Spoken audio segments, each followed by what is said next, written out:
When you are involved in small business and your revenue comes in a different way, or you're looking at income in a different way, you're also operating a private business, right? Because if this is a small business, it's not a corporation more than likely. So you're not looking at the stock market on a day-to-day basis. You're not thinking of risk in those terms, because when I was thinking about a small business owner, I mean, they're the biggest risk takers out there, right? Yes. They understand you have to take a big risk to be rewarded, but yet oftentimes, and I'm thinking of many small business owners that we've sat with just over the last couple of years, they are not focused on getting money into a long-term growth vehicle like the stock market.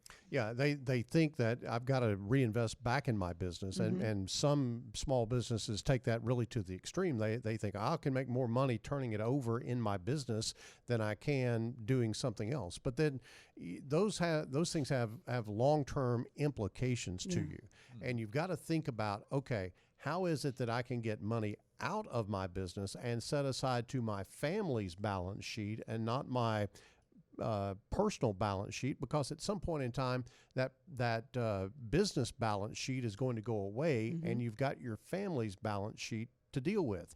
You've got to be able to keep a lot of what you make, or at least a good portion of what you make, and you've got to think about apportioning some of that for your lifestyle now, but some of that for your lifestyle in the future. And we think about this, we're planners. So if you've listened to the Get Ready for the Future show for very long, you've heard us talk about how your retirement is up to you. That's always going to be the case, even if you're a small business owner. And just like with our other clients who are simply employees of a business, we're always talking to them about allocating their spending and making sure that they're putting things in different buckets for different reasons.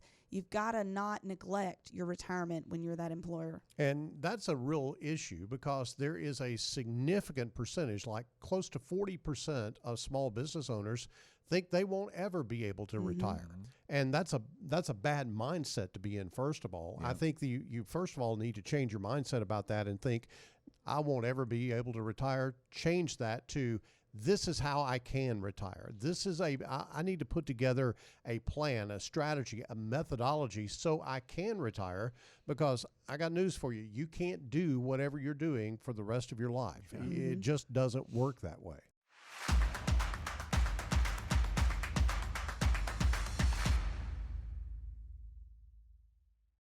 Want more content like this delivered to your inbox weekly? Visit fastest4.com to learn more.